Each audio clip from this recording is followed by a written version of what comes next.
정경심 교수의 공소장을 놓고요. 어떻게 보면 검찰이 조금 할 말이 없게 된 것 같아요. 법원으로부터 조금 여러 가지 얘기를 좀 들었거든요. 그 내용 준비되어 있습니다.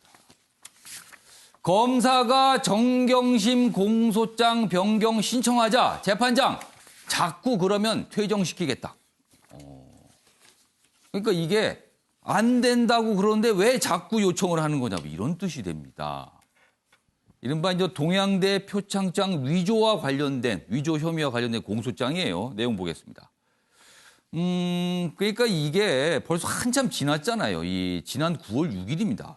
시효 1시간 앞두고 쓴 공소장과 그 이후에 수사를 통해서 만든 추가 기소 내용이 달라서 검찰이 공소장을 좀 바꾸자고 요청을 한 거예요. 그런데 법원이 공소사실 동일성 인정이 안 된다. 이거 같은 거라고 보기가 어렵다. 너무 많이 바뀌었다라는 거죠. 기소 취소 위기 검찰 강력 반발하고 있습니다. 재판부 정시 보석 가능성도 언급을 했다. 이게 좀 동일성, 그러니까 뭐 같지 않다라는 거냐. 동일성에 좀 인정하기 어렵다는 건데 무슨 내용인지 보겠습니다. 여기 보면 몇 가지 정리가 돼 있어요.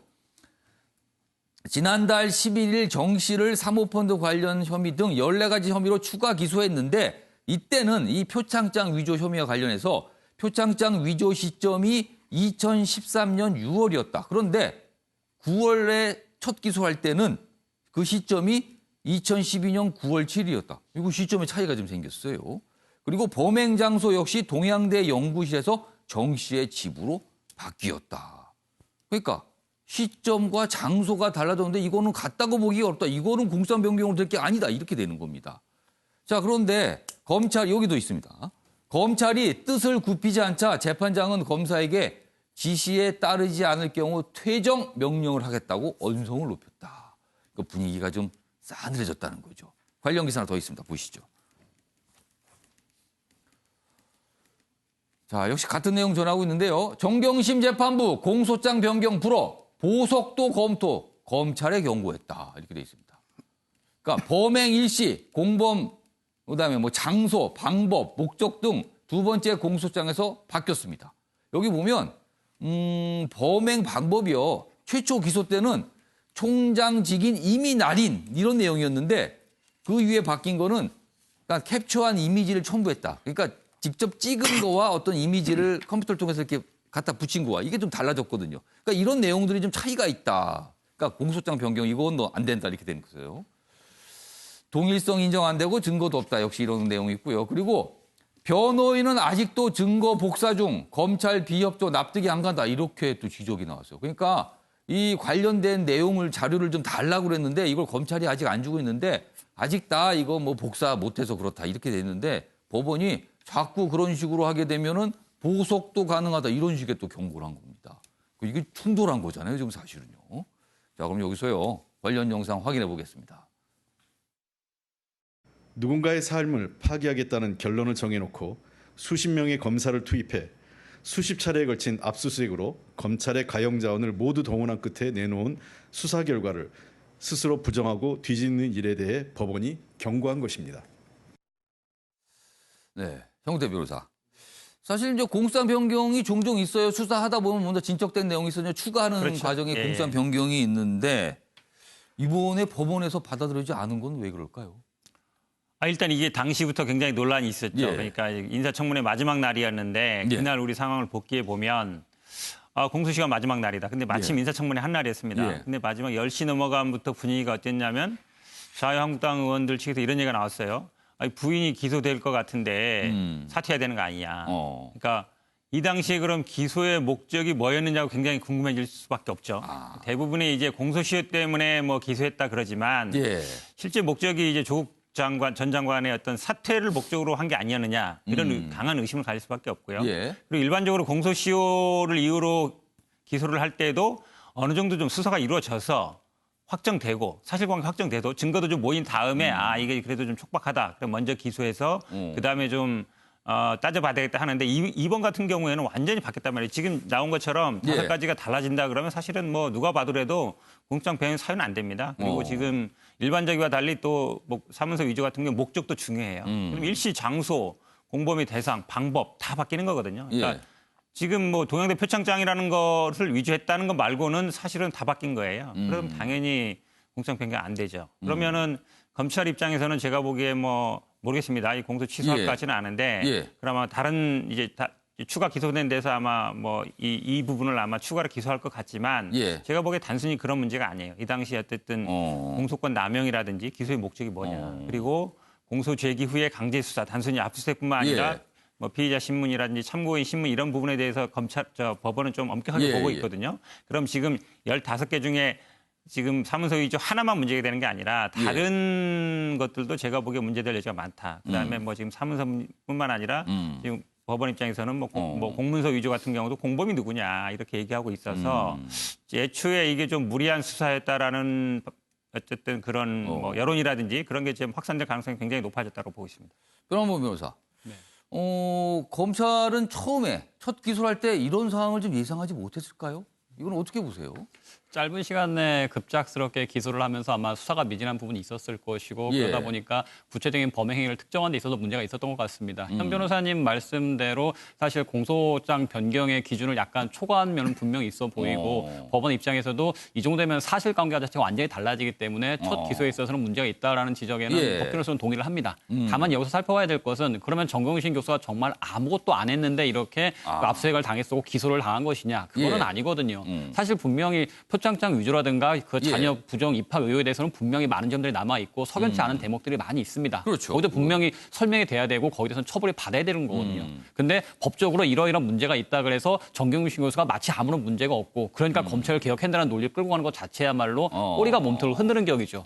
분명히 검찰에 있어서 짧은 시간에 갑작스레 기소하면서 예. 무리한 침해 있었던 건 분명히 맞습니다. 예. 거기에 대해서는 검찰 등으로 고집을 굽히고 다시 뭐 추가 재기소를 하든가 공소 취소하고 그런 명시적 절차적인 발발을 가야 되는 것이지 감정 싸움을 할 것은 아닌 것 같고요. 그것과는 별도로 정경심 교수가 과연 무슨 잘못을 했는지 문제가 예. 남아있는 거기 때문에 이번에 검찰이 기소 과정에서 문제가 있었다고 해서 정경심은 문제가 없고 검찰은 개혁해야 된다. 그거는 정말 잘못된 태도죠. 그러니까 지금 법원이 안 받게 되면은 처음에 냈던 공소장은 취소하고 추가로 공소장을 별도로 또 제출하는 과정을 걷게 되는 건가요? 재기소 공소를 취소하고 재기소하는 과정을 거치는 게 사실 더 깔끔하긴 하죠. 그러면은 그 공소시효 문제는 또 어떻게 됩니까? 그건 상관이 없습니까? 사문서 위조는 공소시효가 지났으면 안 될 수도 있을 것이고 그냥 사문서 위조 행사죄는 남아 있으니까 예. 그 측면에 있어서 양형에서도 고려를 할 수 있지 않을까 싶습니다. 그러니까 또 공소시효 문제도 좀 따져봐야 될 문제가 있네요. 예, 짧게 말씀드리면요. 이제 예. 공소시효는 이제 말씀드린 것처럼 만약에 2012년 9월로 보면 문제가 되는데 예. 지금 뭐 13년으로 그렇죠. 봤으니까. 13년으로 문제가 없는데 제가 보기에 그거보다 더 중요한 문제가 뭐냐면 제가 예. 앞에 말씀드린 것처럼 왜 그러면 수사가 제대로 되지도 않은 상태에서 그때 기소를 했느냐. 하필이면 인사청문회 하는 날 물론 예. 뭐 우연히 겹치긴 예, 했습니다만 근데 그 당시 인사청문회 상황을 보면 아니 부인이 기소가 되는데 장관 계속 할 수 있겠습니까? 이 질문을 끊임없이 했단 말이죠. 그게 그러면 이 기소 자체가 처음부터 수사가 안 된 상태에서 무리한 기소였다라고 제가 보기엔 결론이 날 수밖에 없지 않은가라고 봅니다. 알겠습니다. 하여튼 그 당시에는 뭐 설명이 공소시효가 얼마 남지 않아서 뭐 한 것이다 이렇게 됐는데 결국 이게 어떻게 보면 이게 뒤탈이 난 거예요. 지금요. 이게 어떻게 보면 굉장히 좀 꼼꼼하지 않은 수사를 통해서 기소를 하기 때문에 지금 이렇게 되지 않았나 지금 이렇게 지적이 나오는 건데 정호관 실장님. 그럼 이렇게 된다면은 검찰 수사가 타격을 받게 되는 건가요? 어떻게 보세요? 굉장히 분수령이라고 봅니다. 그러니까 검찰로서는 어쨌든 간에 무리한 예. 기소라는 지적을 피하기 어렵게 됐고 뭐 시간, 장소, 방법, 앞서 얘기했던 목적까지 예. 다 이제 변화해 있기 때문에 근데 앞서 설명을 했습니다마는 사실은 처음에 수사를 들어간 것이 예. 저는 거듭되는 질문이 뭐냐면 예. 또 정경심 교수라든가 딸의 여러 가지 지금 뭐 의혹과 문제를 예. 좀 제기하고 있습니다. 문제가 있고 예. 또 그 부분에 대해서 만약 그렇다면 합당한 처벌을 받아야 되겠죠. 근데 애당초 검찰이 그렇게 수사를 대대적으로 했던 것은 예. 조국 장관에 대한 것이었을 거란 말이죠. 그러니까 그렇죠. 조국 전 장관이 장관으로 적절치 않다, 적합하지 않다, 여러 가지 문제가 있다. 예. 그러면 조국 전 장관은 지금까지 지금 석 달이 넘었습니다. 그 기소를 하는 건지 안 하는 건지 못 하는 건지 이게 또 굉장히 중요한 문제거든요. 근데 우선 지금 이제 정경심 교수에 대한 공소 문제까지 저기에서 문제가 되면은 과연 그 다음 단계로 넘어갈 수 있겠느냐. 예. 이제 이 부분에 대해서 여러 문제 제기를 하는 겁니다. 그렇기 때문에 그러면 정치적 정무적인 당시 수사를 한 것 아니냐 이런 비난이 또 계속 이어질 것이고요. 이 부분에서 검찰은 윤석열 총장이 지난 뭐 국회에서 답변했듯이 명확하게 수사 결과로 입증을 해야 되는데 예. 지금 첫 단계에서 지금 브레이크가 걸리는 모습이란 예. 말이죠. 그 문제에 대해서 검찰이 과연 어떤 답변을 내놓고 어떤 증거를 통해서 예. 이 문제를 국민들에게 보여줄지 저는 굉장히 참 관심 있게 지켜보고 있는 상황입니다. 사실은 굉장히 어떻게 보면 대대적으로 시작이 된 수사였는데 지금 검찰 입장에서 보면 굉장히 좀 머쓱한 상황이 됐어요. 그리고 더더군다나 뭐 이 증거 서류 이 복사 문제로 그러니까 변호인 측이 이제 복사해서 가져가고 있는 과정인데 이게 협조 다 하지 않으면 보석도 할 수 있다 이런 것까지 지금 이 재판장으로부터 듣게 된 상황이거든요. 최하고 고문님. 네. 검찰 수사 이 꼼꼼하게 진행된 거 맞는가? 뭐 이런 또 생각을 하게 됩니다 지금요. 뭐 사실 그때 뭐 준비가 좀 덜 된 부분이 예. 있는데요. 일단 뭐 긍정적인 부분이라고 할까요? 그 부분은 예. 이제 재판부에서 그럼 공판 준비기를 한 번 더 열겠다. 그래서 증거 자료 낼 거는 내고 검찰이 조금 더 이 자료 제출이라든가 이런 예. 거에 협조적으로 해달라. 특히 지금 정경심 교수 변호사 측에서도 아직도 그 증거 기록을 복사하고 있다. 이것은 재판부에서 할 때는 예. 자기 보호권을 방해하는 그런 이 뭐 목적으로 보니까 예. 검찰의 비협조에 대해서도 어저께 일침을 가했던 것 같아요. 그렇습니다. 뭐 피의자든 예. 뭐 검찰이든 같은 그런 권리를 갖고서 재판에 임해야 되는데 어쨌든 간에 하여튼 공판 준비일이 한 번 더 이때는 좀 예. 거기서 어쨌든 간에 다시 한번 이 문제는 논의가 되면서 예. 예. 공소장 변경이 이루어질 건지 한 번 더 지켜볼 기회는 있다고 보여집니다. 그러니까 뭐 공소장 변경 신청을 다시 할지 아니면 앞선 기소를 취소하고 별도의 기소로 다시 또 시작할지 뭐 이런 것 지금 아직 남아 있습니다. 아무튼 이게 수사가요. 이게 또 이런 중간에 이런 과정이 좀 비춰지고 있습니다. 이런 게 또 하면 또 이게 정치권으로 가게 되면 또 이게 쟁점처럼 또 얘기가 되거든요. 또 이런 얘기가요. 자, 이번에는요. 김의겸 전 청와대 대변인 관련 기사가 오늘 있는데요. 좀 다뤄보겠습니다. 첫 번째 기사입니다. 이쪽에 있습니다. 사진과 함께 제목이 좀 달려 있어요. 김의겸 민주당 복당 신청. 복당 신청. 그렇다면 이게 입당 신청이 아닙니다. 복당 신청입니다. 내년 총선 출마 수순인도.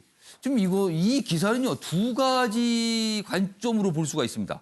첫 번째는 뭐냐면 복당이다. 그렇다면 과거에 입당을 했다가 탈당을 했다는 얘기인데 그 언제 입당을 한 건가? 이런 얘기가 또 되고요. 그리고 또 한 가지는 최근에 본인의 그 논란이던 부동산을 매각했잖아요.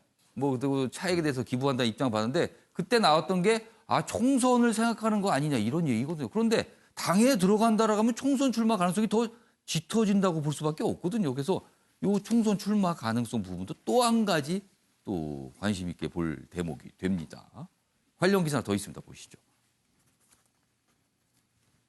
이쪽에 있습니다. 김의겸 전 대변인 민주당의 복당 신청 역시 같은 내용의 제목이 달려 있는데요. 기사 내용 좀 소개해 드리겠습니다. 민주당 지도부는 김 전 대변인의 복당 허용 여부를 놓고 고민하고 있다. 김 전 대변인은 민주당이 열린 우리당이었던 시절 기자신분이었죠. 그 당시에는. 현직 기자신분으로 입당했다가 탈당했던 전력이 있다. 그 과거에 그랬다는 거군요. 그리고 김 전 대변인은 지난주 군산에, 이 아랫부분입니다. 지난주 군산에 사무실을 내고 자기 선거를 도울 참모진을 꾸린 것으로 알려졌다. 알려졌기 때문에 이게 100% 맞는지는 아직은 좀 더 확인 과정이 필요한데 일단 이런 얘기가 나온다는 거죠, 지금요. 그럼 여기서요. 김의겸 대변인이 얼마 전에 뭐 이와 관련한 얘기가 있는데 들어보겠습니다.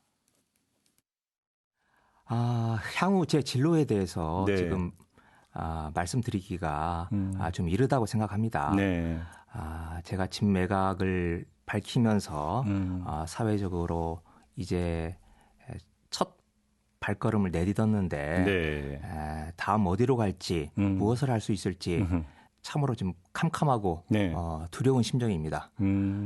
그러나 유용한 곳에 제가 쓰임새가 있기를 바라는 마음은 간절한 게 또 사실입니다. 네. 형대 변호사. 지금 복당 신청을 했다고 돼 있는 거예요. 그렇다면 입당을 했다는 건데 지금 이게 어떻게 된 사정일까요, 지금? 예전에 아마 기자 있을 때 예. 열린우리당에 입당을 했던 것 같습니다. 예. 근데 뭐 다들 아시다시피 이분이 군산 출신이고요. 예. 군산에 저는 뭐 이 부동산을 내놨을 때부터 아마 출마하지 않겠냐라는 시각이 대부분 있었잖아요. 예. 뭐 이미 뭐 사무실도 마련했다 그러고 뭐 저는 아마 뭐 출마를 할 것으로 군산에 있으면 또 아마 김관영 현역 의원하고 아마 같은 고등학교 선후배 사이로 알고 있습니다. 그래서 아마 치열하게 아마 다툼을 할 것 같습니다. 근데 이 부분도 있어요. 지금 아마 이분이 이제 복당을 하게 되면 어쨌든 이제 그 단순히 이게 개인 혼자 문제가 아니라 예. 어쨌든 청와대 대변인을 했고 이러니까 예. 호남 지역 아마 선거 전체에도 영향을 좀 미칠 수 있는 그런 여진이 있었는데 뭐 저희 당 입장에서는 어쨌든 뭐 계속 정치적인 어떤 생각을 있었던 분이고 이렇게 본다 그러면 뭐 출마하는 게 큰 문제는 없어 보입니다.